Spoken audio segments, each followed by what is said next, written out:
நாம மக்களை வாழ வைத்துக் கொண்டுதானே இருக்கின்றோம். மக்களுக்கான திட்டங்களை நாளொரு மேனி பொழுதும் நம்முடைய தலைவர் கொடுத்து தானே இருக்கிறாரு.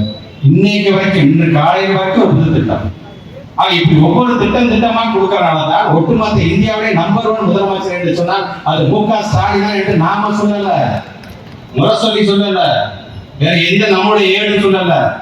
ஒன்றியத்தில் இருக்கின்ற வடநாட்டை சார்ந்திருக்கிற ஒரு பத்திரிகை சொல்லிக்கிறது இருக்கிற பெருமை நம்ம கூட்டாது மக்கள்.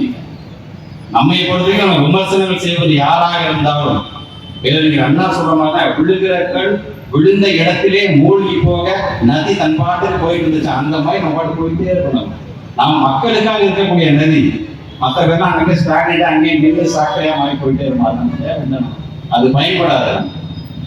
அப்படிப்பட்ட ஒரு இயக்கத்தை சார்ந்த திமுக பொறுப்புல இருக்கிறது மட்டும் இல்ல, திமுக உடன்பிறப்பு சொல்றதே பெருமைதான் நம்ம ஆளுங்களுக்கு. அதனாலதான் இன்னைக்கு ஒவ்வொருத்தரும் புதுசு புதுசா வரவனா நம்ம அழிப்பேன் ஒழிப்பேன்னு சொன்னா அதை பத்தி நம்ம கவலைப்பட தேவையில்லை. ஒட்டுமொத்தமாக தாய்மார்கள் நீங்கள் முடிவு செய்திருக்கிறீர்கள். அந்த விதத்தில் இன்னைக்கு உங்களுக்காக உழைப்பதற்கு உங்கள் வீட்டு பிள்ளையாக நம்முடைய தமிழ்நாட்டுடைய முதலமைச்சர் காலமும் நீங்க பிள்ளைகளை நல்லா ட்ரெஸ் பண்ணிட்டு போயிருங்க.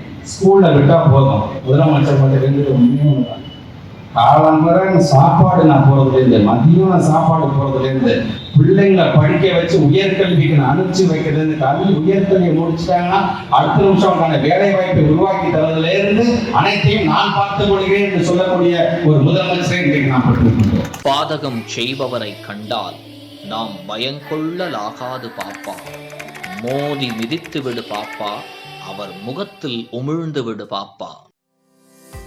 அண்மை செய்திகளை உடனுக்குடன் தெரிந்து கொள்ள இணைந்திருங்கள் இயம்நாடு தொலைக்காட்சியுடன்.